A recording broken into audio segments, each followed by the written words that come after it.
जय श्री राम। आज की वीडियो में हम देखेंगे कि यम मार्ग की यातनाओं का वर्णन कैसा है, वैतरणी नदी का स्वरूप कैसा है, और यम मार्ग में जो सोलहपुर आते हैं उनका गमन कैसा रहता है, और वहाँ पुत्र आदियों के द्वारा जो पिंडदान दिया जाता है उसको कैसे ग्रहण किया जाता है। गरुड़ बोलते हैं कि है गरुड़। ओके। गरुड़ जी बोलते हैं कि है कैसा हो, यम मार्ग का, यमलोक का मार्ग किस प्रकार दुखदायी होते हैं, पापी लोग वहाँ किस प्रकार जाते हैं वह मुझे बताइए। श्री भगवान विष्णु बोलते हैं कि हे गरुड़, महान दुख प्रदान करने वाली यम मार्ग के विषय में मैं तुमसे कहता हूँ, मेरा भक्त होने पर भी तुम उसे सुनकर कांप उठोगे। यम मार्ग में वृक्ष की छाया नहीं है जहाँ प्राणी विश्राम कर सके। उस यम मार्ग में अन्न आदि भी नहीं है जिनसे कि वह अपने प्राणों की रक्षा कर सके। हे खग, वहाँ कहीं जल भी नहीं है कि यम जल भी नहीं दिखता है जिससे अत्यंत विषाक्त वह जीव पा सके। वहाँ प्रलय काल की भांति 12 सूर्य तपते रहते हैं। उस मार्ग में जाता हुआ पापी कभी बर्फीली हवा से पीड़ित होता है, कभी कांटे चुभते हैं और कभी महाविषधर सर्पों के द्वारा डसा जाता है। पापी कहीं सिंहों, व्याघ्रों और भयंकर कुत्तों द्वारा खाया जाता है, कहीं बिच्छू द्वारा डसा जाता है और कहीं उसे आग से भी जलाया जाता है। तब कहीं अति भयंकर महान असीपत्र नामक एक वन आता है, वो जो नरक होता है वहाँ पर पहुँचता है, जो 2000 योजन विस्तार वाला है। आपको बता दूँ, 1 योजन में 8 मील होते हैं और 1 मील में 1.6 किलोमीटर। अंदाजा लगा लो आप। वहाँ वन वह जो वन है वो कौवों, उल्लुओं, गिद्धों, सरसों तथा डांसों डांसों से व्याप्त है। उसमें चारों ओर दावाग्नि व्याप्त है। असी पत्र के पत्तों से वह जीव उस वन में छिन्न भिन्न हो जाता है।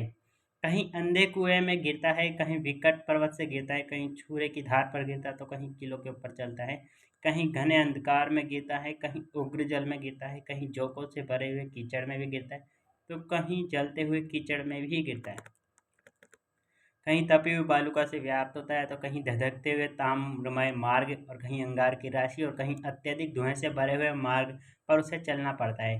कहीं अंगार की वृष्टि होती है, कहीं बिजली की गिरने से साथ शिलावृष्टि भी होती है, कहीं रक्त की, कहीं शस्त्र की, कहीं गर्म जल की वृष्टि होती है, कहीं खारे कीचड़ की वृष्टि होती है। मार्ग में कहीं गहरी खाई है, कहीं पर्वत शिखरों की चढ़ाई और कहीं कंदराओं में प्रवेश करना पड़ता है। वह मार्ग में कहीं घना अंधकार है तो कहीं दुख से चढ़ी जानने योग्य शिलाएं हैं, कहीं मवाद, कहीं रक्त तथा मिष्टान से भरे हुए तालाब भी है। मार्ग के बीचों बीच अत्यंत उग्र और घोर वैतरणी नदी बहती है। वह देखने पर दुखदायिनी हो तो क्या आश्चर्य, उसकी वार्ता ही भय पैदा करने वाली होती है। वह 100 योजन चौड़ी है। उसमें पूय मतलब पी मवाद और शोणित मतलब रक्त बहते रहते हैं। हड्डियों के समूह से तट बने हैं, अर्थात उसके तट पर हड्डियों का ढेर लगा है, और मांस और रक्त के कीचड़ वाली वह नदी दुख से पार की जाने वाली है। अतः गहरी और पापियों के द्वारा दुख पूर्वक पार की जाने वाली वह नदी केश रूपी सेवा से भरी होने के कारण दुर्गम है। वह विशालकाय ग्राहों से व्याप्त है, मतलब घड़ियालों से व्याप्त है, और सैकड़ों प्रकार के घोर पक्षियों से आवृत है। हे गरुड़, आए हुए पापी को देखकर वह नदी ज्वाला और धुएं से भरकर कड़ाह में रखे घृत की बाती खोलने जैसी लगती है। वह नदी सुई के समान मुख वाले भयानक कीड़ों से चारों ओर व्याप्त है। वज्र के समान चोंच वाले बड़े बड़े गिद्ध एवं कौवों से घिरी हुई है। वह नदी शिशुमार, मगर, जोंक, मछली, कछुए तथा अन्य मांसभक्षी जलचर जीवों से भरी पड़ी है। उसके प्रवाह में गिरे हुए बहुत से पापी रोते चिल्लाते हैं और है भाई, हाँ पुत्र, हाँ ताता, तात, ऐसा प्रकार कहते हुए वह बार बार विलाप करते हैं। भूख और प्यास से व्याकुल होकर पापी जीव रक्त का पान करते हैं। वह नदी झागपूर्ण रक्त के प्रवाह से व्याप्त महाघोर, अत्यंत गर्जना करने वाली, देखने में दुख पैदा करने वाली तथा भयावह है। उसके दर्शन मात्र से पापी चेतना शून्य हो जाते हैं। बहुत से बिच्छू तथा काले सर्पों से व्याप्त उस नदी के बीच में गिरे हुए पापियों की रक्षा करने वाला कोई नहीं है। उसके सैकड़ों हजारों भंवर में पड़कर पापी पाताल में चले जाते हैं, क्षण भर पाताल में रहते हैं और एक क्षण में भी ऊपर चले आते हैं। एक वह नदी पापियों के घिरने के लिए ही बनाई गई है, उसका पार नहीं दिखता। वह अत्यंत दुखपूर्व, तैरने योग्य तथा बहुत दुख देने वाली है। इस प्रकार बहुत प्रकार के क्लेशों से व्याप्त अत्यंत दुख प्रद यम मार्ग में रोते हुए चिल्लाते हुए दुख पापी जाते हैं। कुछ पापी पाश से बंधे होते हैं, कुछ अंकुश में फंसाकर खींचे जाते हैं और कुछ अस्त्र के अग्रभाग से पीठ में छेदते हुए ले जाए जाते हैं। कुछ नाक के अग्रभाग में लगे हुए पास से और कुछ कान में लगे हुए पास से खींचे जाते हैं। कुछ कालपास से खींचे जाते हैं और कुछ कौवे से खींचे जाते हैं। वे पापी गर्दन, हाथ तथा पैर में जंजीरों से बंधे हुए तथा अपनी पीठ पर लोहे के भार को ढोते हुए मार्ग पर चलते हैं। अत्यंत घोर यमदूतों के द्वारा मुद्गरों से पीटे जाते हुए वे मुख से रक्त वमन करते हुए तथा वमन किए हुए रक्त को पुनः पीते हुए अपने दुष्कर्मों को सींचते हुए प्राणी अत्यंत ग्लानि का अनुभव करते और अति दुखित होकर यमलोक को जाते हैं।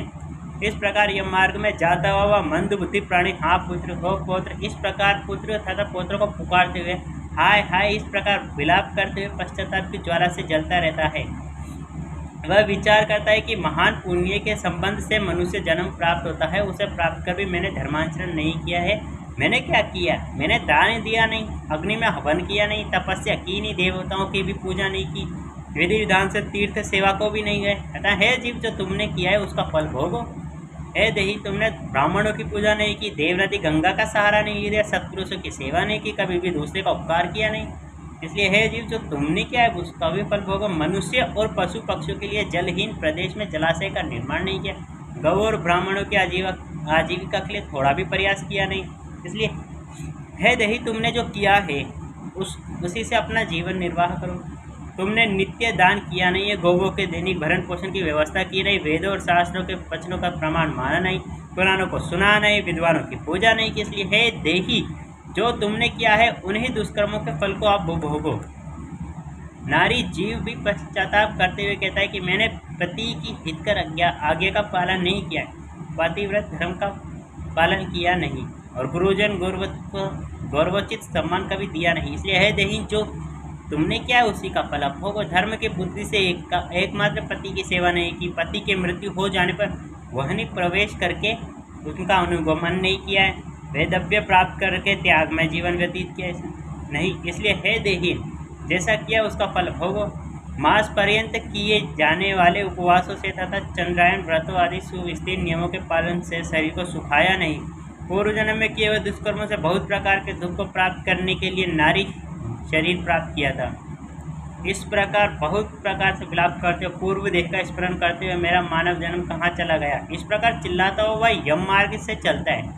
एक ताश्चर्य 17 दिन तक अकेले वायु वेग से चलते हुए 18वें दिन वह प्रेत सौम्यपुर आ जाता है, मतलब 17 दिन चलता है फिर 18वें दिन सौम्यपुर आ जाता है। उस रमणीय श्रेष्ठ सौम्यपुर में प्रेतों का महान गण रहता है। वहाँ पुष्प भद्रा नदी और अत्यंत प्रिय दिखने वाला वट वृक्ष है। उस पूर्व में यमदूतों के द्वारा उसे विश्राम कराया जाता है। वहाँ दुखी होकर वह स्त्री पुरुष के द्वारा प्राप्त सुखों का स्मरण करता है। वह अपने धन्य भृत्य और पौत्र आदि विषय में जब सोचने लगता है तो वहाँ रहने वाले यम के किंकर उससे इस प्रकार कहते हैं कि धन कहाँ है, पुत्र कहाँ है, पत्नी कहाँ है, मित्र कहाँ है, बंधु बांधव कहाँ है मूढ़ जीव अपने कर्मोचित फल को ही भोगता है, इसलिए सुदीर्घ काल तक इस यम मार्ग पर ही चलो। है परलोक के राही तू ये जानता है कि राहगीरों का बल और संबल पाता ही होता है, जिसके लिए तूने प्रयास तो किया नहीं। तू यह भी जानता था कि तूने निश्चित ही उस मार्ग पर चलता है, उस रास्ते पर कोई भी लेन देन हो नहीं सकता।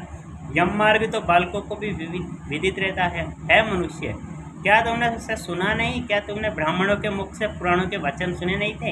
इस प्रकार के कर मुद्गरों से पीटा जाता हुआ वह जीव गिरते पड़ते दौड़ते बलपूर्वक पासों से खींचा चला जाता है। यहाँ स्नेह अथवा कृपा के कारण पुत्र पौत्र द्वारा दिए गए मासिक पिंड को खाता है। जो पौत्र पिंडदान करते हैं ना, वो मासिक पितृ खाते हैं। उसके बाद वह जीव सौरिपुर को प्रस्थान करता है। उस सौरिपुर में काल के रूप को धारण करने वाला जंगम नामक राजा रहता है। उसे देखकर वह जीव भयभीत होकर विश्राम करना चाहता है। उस पुर में गया हुआ वह जीव अपने स्वजनों के द्वारा दिए हुए त्रैपाक्षिक अन्न जल को खाकर उस पुर को पार करता है। उसके बाद शीघ्रतापूर्वक वह प्रेत नगेंद्र भवन की ओर जाता है। वह भयंकर वनों को देखकर दुखी होकर रोता है। दया रहित दूतों के द्वारा खींचे जाने पर वह बार बार रोता है और 2 मास के अंत में वह दुखी होकर वहाँ जाता है, मतलब 2 महीने होने पर वह दुखी होकर वहाँ से जाता है। बांधवों द्वारा दिए गए पिंड जल वस्त्र का उपभोग करके यंग किंकिणियों द्वारा पास से बार बार खींचकर पुनः आगे ले जाया जाता है।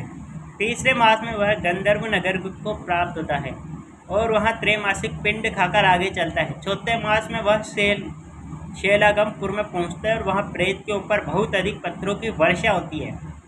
चौथे मासिक पिंड को खाकर वह सुखी रहता है और 5वें महीने में वह प्रेत क्रांचपुर पहुँचता है। क्रांचपुर में स्थित वह प्रेत बांधवों द्वारा हाथ से दिए गए 5वें मासिक पिंड को खाकर आगे क्रूरपुर की ओर चलता है। 5.5 माह के बाद यानी बांधवों द्वारा जो प्रदत्त पूर्ण शाणमिक पिंड और घटदान से तृप्त होकर वहां आधे मुहूर्त तक विश्राम करके यमदूतों के द्वारा डराए जाने पर दुख से कांपता हुआ उस पुर को छोड़कर चित्र भवन नामक पुर की ओर जाता है, जहां यम का छोटा भाई विचित्र, ये जो नाम है वो राज्य करता है। उस विशाल शरीर वाले राजा को देखकर जब वह जीव डर से भागता है, तब सामने आकर केवट उससे यह कहता है कि हम इस महावैतरणी नदी को पार करने वालों के लिए नाव लेकर आए हैं। यदि तुम्हारा इस प्रकार पुण्य हो तो इसमें बैठ सकते हो। तत्वदर्शी मुनियों ने दान को ही वितरण कहा है। यहाँ वैतरणी नदी वितरण के द्वारा ही पार की जा सकती है, इसलिए इसको वैतरणी कहा जाता है। मतलब है यदि आपको वैतरणी नदी पार करनी है तो आपको दान देना ही होगा। यदि तुमने वैतरणी गो का दान किया है तो नौका तुम्हारे पास आएगी, अन्यथा नहीं।